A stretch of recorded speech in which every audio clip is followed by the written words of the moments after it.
ಏನಾಗಬೇಕಿತ್ತು? ಏನಾಗಬೇಕಿತ್ತು? ಅರಮನೆಯೊಳಗಿನ ಪ್ರಸಾದ ಗಂಟನ್ನು ಕಚ್ಚು ತಂದ್ರಿವೆಲ್ಲ ಕಳ್ಳ ಮಗಲಿಗನ. ಪ್ರಸಾದ ಗಂಟನ್ನು ತೆಗೆದುಕೊಂಡು ಬಾ.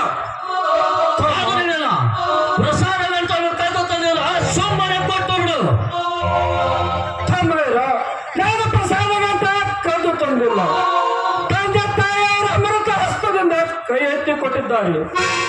ನಾನು ಕದ್ದು ತಂದಿದ್ರಿ, ನಾನು ಈ ಹೊಳೆಯಲ್ಲಿ ಬಿಡುತ್ತೇನೆ. ನೀವು 3 ಮಾತು ಕರೆಯಿರಿ, ನಾನು 3 ಮಾತು ಕರೆಯುತ್ತೇನೆ. ನನ್ನ ತಂದೆ ತಾಯಿ ಅಮೃತ ಹಸ್ತದಿಂದ ಕೈ ಎತ್ತಿ ಕೊಟ್ಟಿದ್ದರೆ ಅದು ನನ್ನ ಕಡೆಗೆ ಸಾಗಿ ಬರಲಿ. ನಾನು ಕದ್ದು ತಂದಿದರೆ ಅದು ನಿಮ್ಮ ಕಡೆಗೆ ಸಾಗಿ ಬರಲಿ. ತಮ್ಮಯ್ಯ, ನಿಮ್ಮ ಕಡೆ ಸಾಗಿ ಬರಲಿ.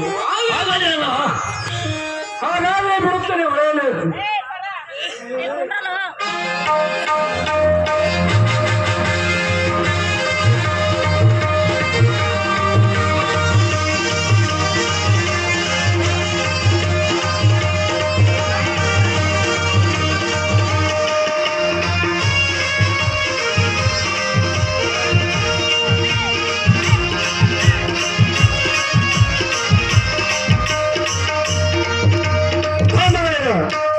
ನೀವು 3 ಮಾತು ಕರೀರಿ, ನಾನು 3 ಮಾತು ಕರೆಯುತ್ತೇನೆ.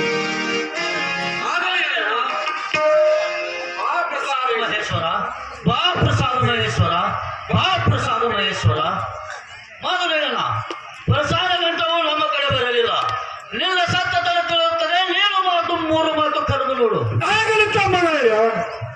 ಗುರು ಸೋಮೇಶ್ವರ, ತಂದೆ ಮಗ ಸಿದ್ದೇಶ್ವರ, ತಾಯಿ ಪದ್ಮಾನಿ, ನಿಮ್ಮ ಕರುಣೆಯಿಂದ ಈ ಪ್ರಸಾದ ಗಂಟು ನಾವು ಕರೆಯುತ್ತೇವೆ. ನೀವು ಹಸ್ತದಿಂದ ಕೈ ಎತ್ತಿ ಕೊಟ್ಟಿದ್ದು ನಿಜವಿದ್ದರೆ ಅದು ನನ್ನ ಕಡೆಗೆ ಸಾಗಿ ಬರಲಿ. ನಾನು ಕದ್ದು ತಂದಿದ್ದರೆ ಅವರ ಕಡೆಗೆ ಸಾಗಿ ಹೋಗಲಿ.